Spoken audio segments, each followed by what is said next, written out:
Raíza Simplício aqui da O Brasil e da revista Placar. Parabéns pela vitória.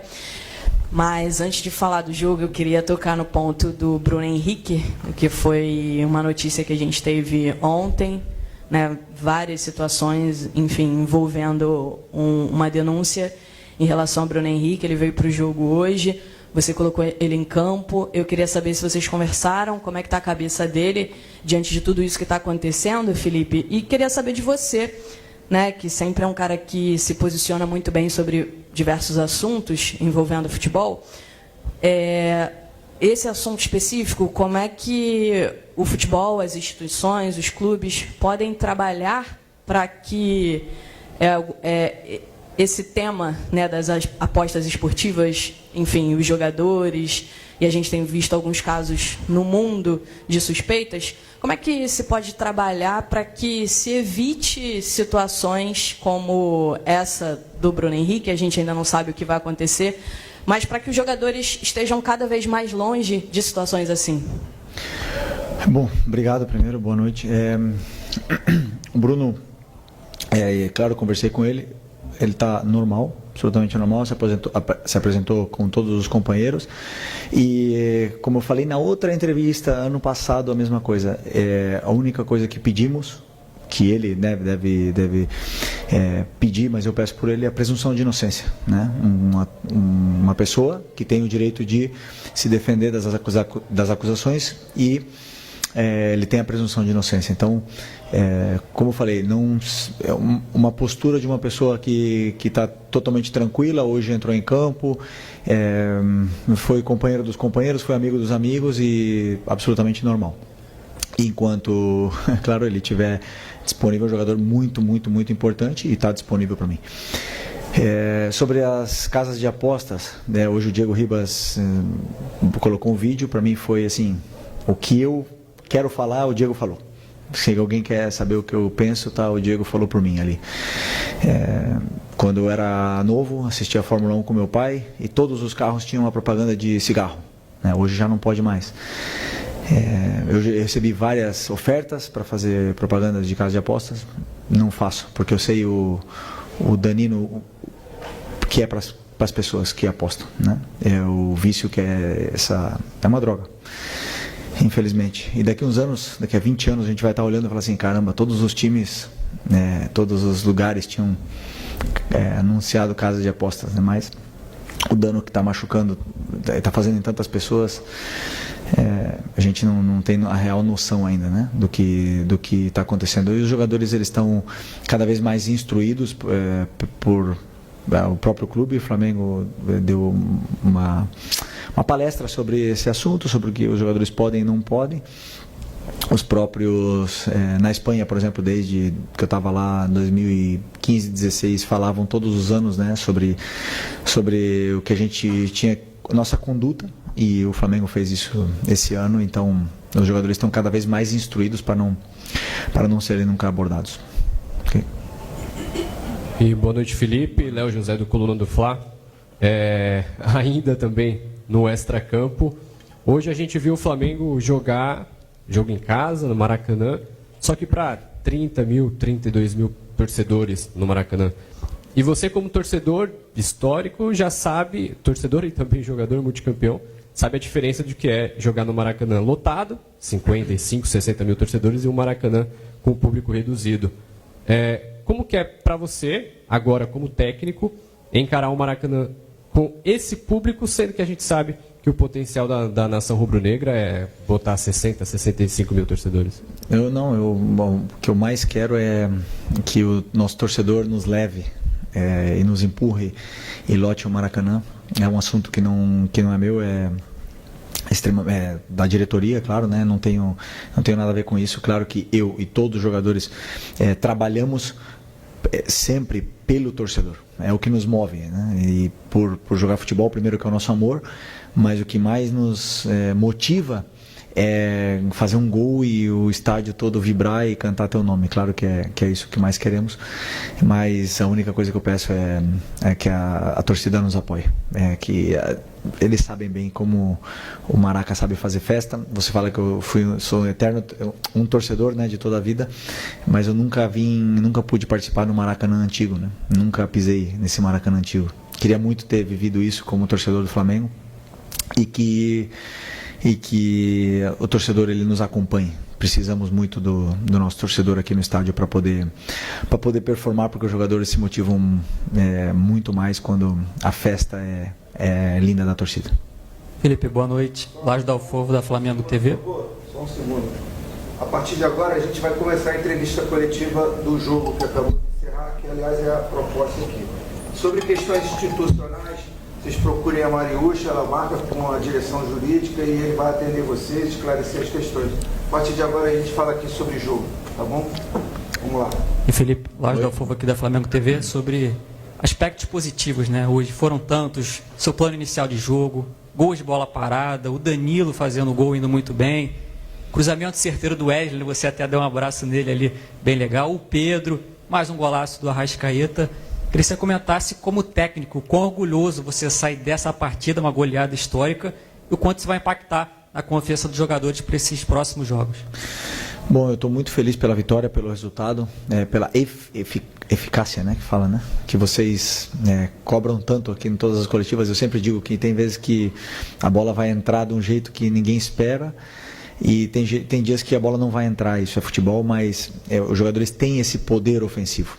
Mas eu não me iludo com o resultado, eu não me iludo com nada disso. Eu sempre, quando analiso, eu tento colocar o resultado de lado, né? Independente da vitória ou da derrota.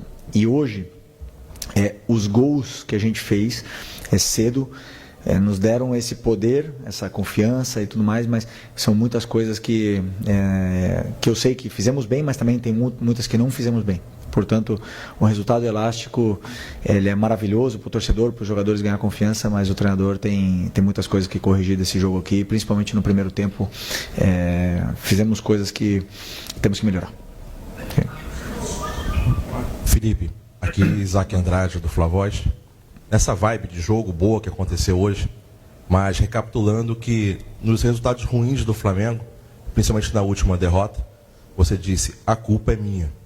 Então eu vou fazer agora o contrário. Hoje o mérito é teu. O que o Felipe Luiz hoje, né, que ganhou, que encantou e que já antecipou o chocolate para várias famílias rubro-negras, fez para ganhar da forma como ganhou do Juventude? Não, sinceramente, assim, eu falei nas outras coletivas e não tenho problema em assumir meus erros, né? E hoje aconteceram coisas durante o jogo que o plano ali que o teu companheiro falou, não foi totalmente perfeito, né? Na parte da defesa principalmente, mas os jogadores tiveram uma noite feliz, foram muito superiores, confiança lá em cima, o plano realmente ajudou, eles encontraram os espaços e machucaram muito, né, a defesa do Juventude de uma forma assim mais leve, né? Comparando com aquela derrota, hoje também, em referência ao último jogo, 3 jogadores saíram, igual que aquele jogo. E segundo vocês, o Central Córdoba era um adversário muito inferior, né? E serve de aprendizado para todos nós, né? Para vocês, para todos, que não é assim no futebol, não é fácil. E os jogadores, a diferença é que os jogadores têm uma ambição muito grande. Eles têm uma fome muito grande. Eu noto isso no dia a dia, no trabalhar, nas perguntas que eles fazem quando eles têm dúvidas, porque eles não querem entrar em campo com dúvidas. Então, como a gente fez gol cedo, de bola parada e tudo mais, aí eles se sentiram cada vez mais confortáveis no campo, o Juventude cada vez menos, e nos deu esse resultado elástico, que é muito bom para Pedro, para próprio Danilo, como falou, o Arrascaeta continuar no nível que ele está. Então é importante que essas vitórias elas venham e nos aproxime muito desse jogo que queremos com a bola, que é o mais importante. Felipe, boa noite. Parabéns pela vitória. Os torcedores também destacaram nas redes sociais. Cadê? Eu não estou vendo. Aqui. Ah, tá, desculpa. No contraponto com a derrota para o Central Córdoba, também uma mudança de atitude da equipe dentro de campo. Até que ponto também o aprendizado daquela derrota, como ela veio, foi importante já para uma resposta imediata no domingo diante do Grêmio e, na sequência, essa vitória da maneira como aconteceu com o time, sendo mais objetivo, né, sendo mais dominante na partida e procurando também resolver o quanto antes possível o jogo. Bom que você me lembre desse jogo do Central Córdoba, porque eu não vou esquecer, né? Pelo visto vocês também não, mas claro que é um aprendizado e a gente tem que lembrar sempre para os jogadores, sempre. A derrota ela está aí. Se você não tiver no seu melhor dia, a derrota vai aparecer. Então, eu não concordo com a mudança de atitude, porque aquele jogo contra o Central Córdoba a gente teve 2 chances, ou 3 claras, né? O Juninho teve uma chance clara no começo do jogo, que eu lembro agora, não estou lembrando das outras, para fazer 1-0, e a bola não entrou. Hoje ela entrou, e isso dá uma confiança muito grande. A única diferença é que aquele dia, como a bola não entrou e nós tomamos o gol, o treinador cometeu um erro depois, e hoje a bola entrou e os jogadores cada vez mais confortáveis. Então, a atitude eu não concordo contigo. O resto, que foi um aprendizado, não tenha dúvida que a derrota ela machuca, mas ela ensina muito. Boa noite, Felipe Luiz, Pedro Ramos da Sintonia Esportiva. Eu queria perguntar sobre o Pedro, meu xará, porque hoje ele voltou fazendo 2 gols, já tinha voltado contra o Central Córdoba. Eu queria saber os dados que vocês têm sobre a chance de relesão desse jogador, porque há 5 anos ele teve a mesma lesão em outra perna e voltou em 9 meses. O que vocês fizeram de diferente para 5 anos mais velho, em outra perna, ele voltar 2 meses antes, e se você também já planeja, talvez, ele ser titular contra o Vasco no sábado? Obrigado. Primeiro, essa pergunta era para o médico, não é para mim, né? Porque eles que planejam, eles fazem o planejamento dos jogadores lesionados. Eu pego os jogadores que estão saudáveis, mas o que eu sim sei é que o Pedro na lesão anterior voltou em 6 meses e não em 9. E nessa aqui ele voltou em 7, 6,5 e 7, uma coisa assim. Os dados, o doutor pode falar muito melhor do que eu, são mais do que seguros para nos dar a confiança de colocá-lo no campo. Então, claro que falta ritmo, falta algumas coisas nele que ele vai pegar conforme ele vai treinando e com a minutagem em campo, né? Então, não sei ainda se eu posso. Eu acho que não posso colocar ele titular. Pedro não pode jogar titular ainda. Eu acho que tem que ter uma progressão e não sei. Agora, que os jogadores estão sujeitos a terem recidivas, claro que sim, mas não só ele, todos que entram no campo, que pisam ali, têm o risco de arrebentar o joelho, de todos os times do campeonato. Não queremos que aconteça com ninguém, mas as lesões e o futebol é risco, e quem entra no campo está correndo esse risco. Eu mesmo quebrei as 2 pernas e estou aqui. Felipe, boa noite, Emanuele Ribeiro do GE. Globo.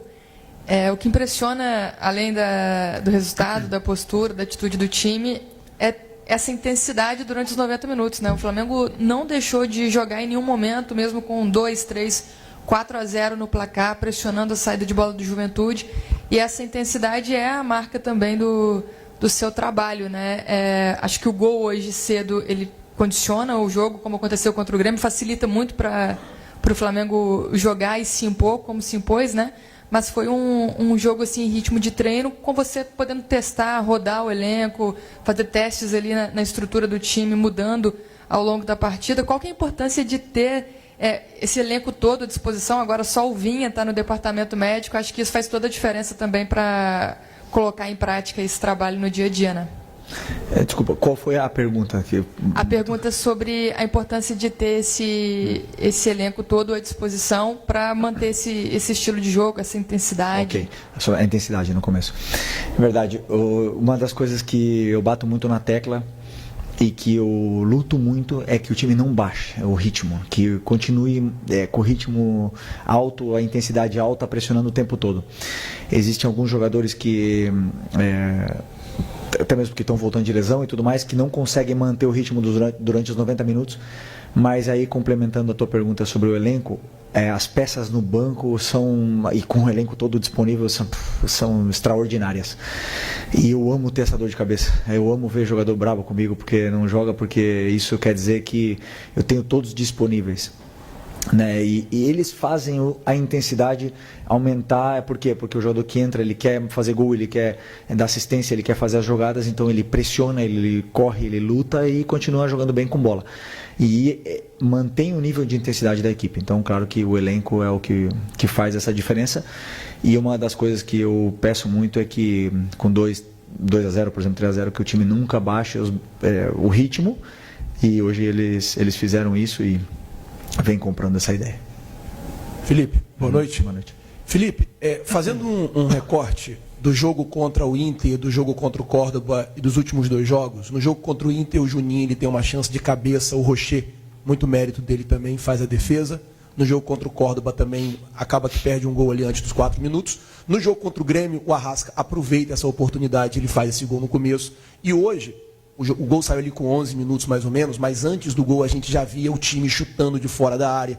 Foi uma orientação sua para que quando o adversário ele jogar com... A gente via ali claramente 2 linhas de 4, né, defendendo no Juventude. Foi uma orientação sua que os jogadores arriscassem mais de fora da área quando tivesse essa chance, assim, quando tivesse muito embolado a defesa do time adversário. Eu queria que você falasse sobre isso e dessa importância desses gols logo no começo, até para o Flamengo conseguir impor o seu jogo sobre o adversário.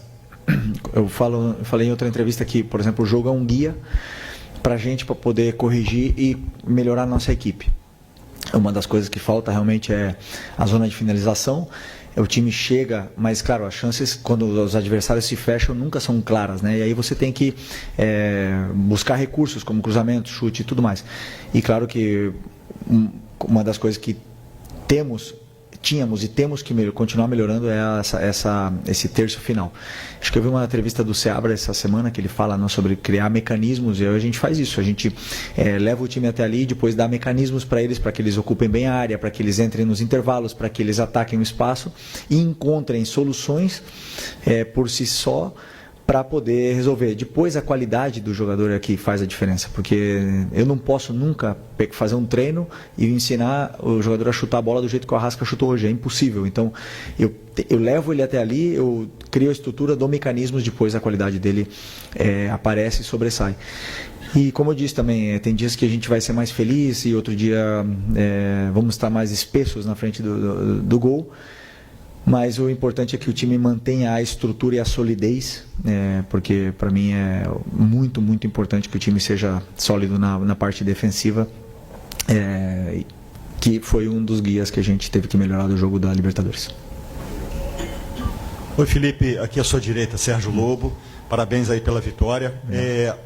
Queria que você falasse um pouquinho mais sobre o Arrascaeta, porque eu tenho percebido nos últimos jogos que o rendimento dele fisicamente tem melhorado muito.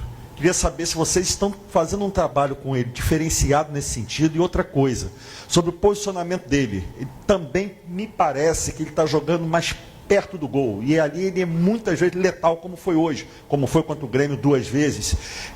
Você está reparando nisso também? Você mudou ele um pouquinho de posição, botou ele mais perto do gol e fisicamente. E só um outro detalhe, como é que está o Alexandre? Me parece que é na mesma lesão que ele teve no Campeonato Carioca, na mesma coxa, não é isso? Eu não acho que é a mesma lesão do Alex, não, eu acho que não é. Mas falei com ele rapidamente, ele falou que foi muito leve, eu senti alguma coisa muito leve, mas vamos esperar o exame para ver o que realmente aconteceu, porque é um jogador muito importante, fundamental. Sobre o Arrasca, o planejamento físico de um jogador que volta de lesão, de uma operação do joelho, que fica 2 meses e meio parado, descondiciona, a perna atrofia, e aí tem uma volta, um retorno, e conseguimos nesse Campeonato Carioca dando essa minutagem sem sobrecarregar um pouco, para ele também voltar ao peso normal, para ele recuperar os níveis de força, e somando treinos aquisitivos para que ele pudesse recuperar a forma física. Era questão de tempo, uma questão de tempo.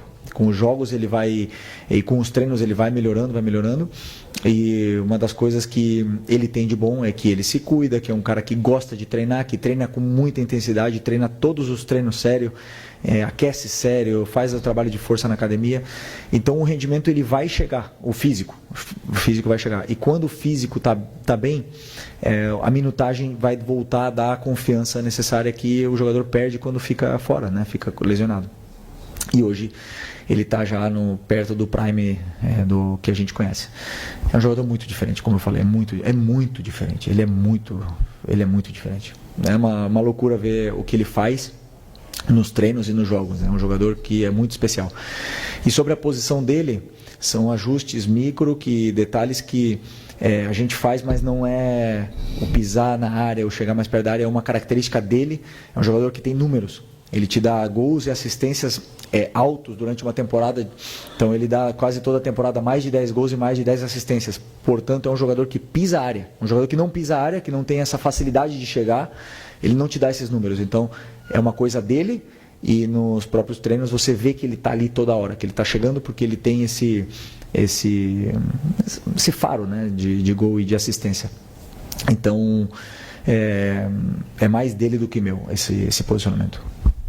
Boa noite, Felipe. Aqui, Sidão Marinho da Litoral News. Flamengo faz um belíssimo início de brasileiro. É o time que mais cria grandes chances disparado. É o melhor ataque da competição também de forma disparada. Queria que você fizesse uma análise dessas 4 rodadas iniciais. Se a equipe está produzindo tudo aquilo que você quer dentro do gramado. São 2 jogos agora em sequência sem sofrer gols também. De que maneira você trabalha com seus jogadores a partir de agora para manter essa regularidade dentro do Campeonato Brasileiro? É o campeonato que requer regularidade, 38 rodadas, para chegar lá no final e conquistar o título. Obrigado. É uma maratona, né? Mas o que eu peço para eles é fácil. É que hoje à noite comemorem, não podem sair, mas é porque tem jogo sábado, mas eu falo assim, que comemorem, que curtam o jogo, a vitória, que esqueçam tudo e que curtam essa vitória, porque não é fácil vencer. Não é fácil vencer. Confia em mim, não é fácil vencer. E curtam hoje e amanhã é Vasco. É trabalhar, é preparar o jogo contra o Vasco. Vamos treinar com os jogadores que não jogaram. Sexta-feira vamos preparar o jogo e vamos pro sábado para tentar fazer um grande jogo. Não temos que pensar na rodada 30, nem na 38. Temos que pensar na próxima rodada. Esse é o meu pensamento, o que eles também consomem, é o dia a dia, é o jogo que vem, como diria meu treinador, é partido a partido, né? A gente trabalha assim e vem dando certo. Boa noite, Felipe. Bruno Castanha, B2 Esporte.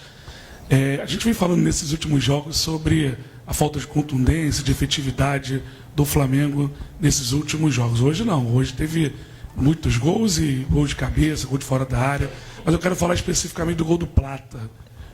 Ano passado eu te perguntei sobre a posição que você pensava em escalar o Plata e você me falou que ele poderia ser esse falso 9. Hoje você escalou nessa posição, ele faz um gol no ataque-espaço, que você fala que é fundamental para o jogo, mas também o que ele gera de jogo jogando por ali. Eu queria que você comentasse especificamente sobre isso. Obrigado. O Plata é um jogador muito completo. É o tipo de jogador que apaixona o torcedor, porque ele corre o jogo todo, ele luta, ele tem muita qualidade, ele joga muito bem pressionado. Ele não foi falso 9, ele foi 9, verdadeiro 9. É um 9 que tem que apoiar quando tem que apoiar e tem que atacar espaço quando tem que atacar, e fez um excelente jogo. O difícil é deixar o Plata fora. Isso é difícil para o treinador. Então, às vezes, quando um cara é tão bom, o treinador ele tem que dar um jeito de colocar esse jogador.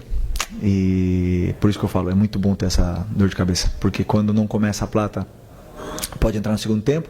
Tem Luiz, tem Matheus Gonçalves que não jogou, e o Gerson pode jogar de volante, o Plata pode jogar de atacante. Eu vou mexendo essas peças desse jeito para poderem jogar, porque como é que eu deixo fora? O Plata ele é muito bom, e aí que eles brigam entre eles, e eu também quebro a cabeça aqui que quem sai ganhando com isso é o elenco. Felipe, tudo bem? Boa noite aqui no meio. Gabriel Alfa, canal Paparazzo Rubro Negro. Parabéns pela vitória. Felipe, hoje você teve um retorno importante, né, do Danilo, zagueiro, que a gente sabe da qualidade que tem o Danilo. Hoje foi um jogador que de 104 passes que ele deu, foram 100 passes certos, foram 4 passes errados durante todo o jogo, acabou fazendo gol também. Um jogador que acelera muito a partida. Eu queria que você falasse sobre o retorno do Danilo e como você enxerga essa briga pela posição lá atrás, né? Você tem o Léo Pereira e o Léo Ortiz, que eram jogadores que ainda são jogadores com maior minutagem no ano, com exceção do Rossi, claro. Como que você enxerga agora com o retorno do Danilo essa briga pela posição lá atrás? Obrigado, parabéns pela vitória. Um jogador, não preciso nem falar, né? Do nível desse jogador, vocês viram hoje e vocês viram na seleção, viram a carreira que ele fez, então não dispensa comentários a qualidade que tem esse jogador. Que você falou dos 104 passes que ele deu no jogo e 100 certos, mas quantos desses passes foram passes importantes para frente, que rompem linhas, passes que nos levam até a área do adversário? Isso são os passes que eu conto, não o número deles. Então é um jogador que escolhe o passe certo, a jogada certa, né? E isso para mim é muito importante. Não escolhe a jogada mais difícil, escolhe a jogada certa. E além de tudo isso, é um líder, um cara que tem comportamento de líder, de capitão, um cara que se comporta com uma liderança natural e contagia muito os companheiros. Então, desses caras que é muito bom ter como jogador. Oi, Felipe aqui, tudo bem? Parabéns pela grande vitória, David Sharp, do Antenados na jogada. Aqui uma coincidência ou não, é que nessas partidas que o Flamengo ganhou, hoje, contra o Grêmio, contra o Vitória, o Flamengo jogou com 2 meias, né, com o Gerson e com a Arrascaeta. Contra o Inter não jogou com nenhum dos dois, desde o começo, jogou com 4 atacantes, e contra o Córdoba jogou só com a Arrascaeta, se não me engano, de início. Só com a Arrascaeta. Plata jogou. Plata, que faz muitas funções.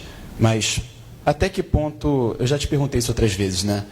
Os dois jogando fazem toda a diferença, não só pela qualidade deles, mas pelo próprio sistema do time, né? Hoje eu vi o Arrascaeta, até como o Sérgio Lobo falou, próximo do gol, mas também ali muito pelo lado esquerdo e voltando o tempo todo para buscar a bola, para sair jogando com o time. Até que ponto isso faz diferença? E eu queria propor uma pergunta filosófica também sobre esse negócio de apostas, já que você falou muito bem, concordo completamente, se você puder responder, obviamente, porque partindo do princípio ainda que fosse verdade que o Bruno Henrique combinou, o que combinou com os parentes e tudo mais, o que isso de fato implica negativamente para o futebol, espetáculo e para os torcedores, no caso daquele jogo que o Flamengo acabou perdendo, foi no final, na prática, pelo menos na minha opinião, não implica nada de negativo para o esporte, para o jogo de manipulação de resultados especificamente, né? Bom, sobre o... Eu já até esqueci a tua pergunta. Dos meias. Sobre os meias, é muito fácil responder a tua pergunta, que você citou o Internacional, que eu joguei sem meias. Não joguei, eu não tinha meias. Ou seja, vocês falam, quem meias eu tenho no plantel? Arrasca, Gerson e Plata. São os 3 jogadores. Quem faz a meia? Luiz Araújo faz a meia. Matheus Gonçalves pode fazer a meia. E aí? Quem mais faz a meia? Então, eu joguei sem meia. Sim. E quem eu coloco na meia?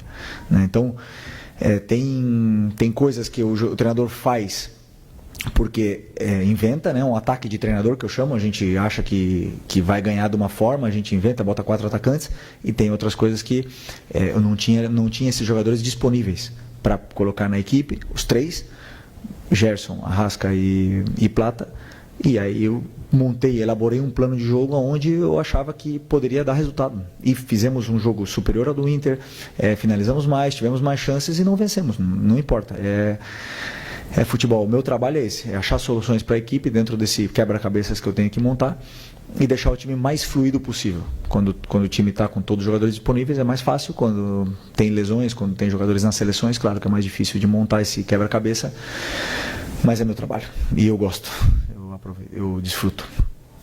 Sobre as apostas já foi respondido a primeira pergunta. Ok? Felipe, boa noite. Ian Repia, Faz Andar e Sintonia Esportiva. A gente já traçou alguns paralelos, você já falou também sobre a derrota na Libertadores para o Central Córdoba, traçando paralelos com o jogo de hoje também. Naquela ocasião, você foi muito criticado por parte da torcida e da imprensa também por ter feito algumas mudanças, não ter entrado com um time que muitos acreditam ser o titular, né? Poupou ali o Gerson, o Pulgar, o Wesley. Hoje você também promoveu muitas mudanças e a gente viu um jogo espetacular do Flamengo. Você já falou que tem coisas para corrigir, sempre tem, mas o Flamengo foi bem superior, fez um placar histórico no Maracanã. Isso, de certa forma, é um recado, passa um recado para a torcida e para a parte da mídia de que as mudanças vão acontecer de acordo com o que você tem à disposição e com o plano de jogo traçado para aquele jogo. Que não foram as mudanças o motivo pela derrota do Flamengo, assim como não foram as mudanças também só o motivo para a vitória de hoje. Não, é que assim, aquele dia, sobre as mudanças, né?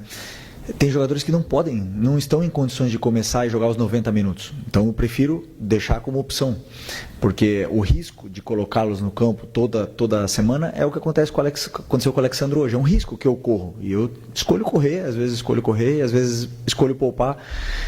Poupar não, preservar do jogo. Mas não foi esse o motivo de ter perdido o jogo contra o Córdoba, e as críticas são válidas, elas foram justas, não por poupar,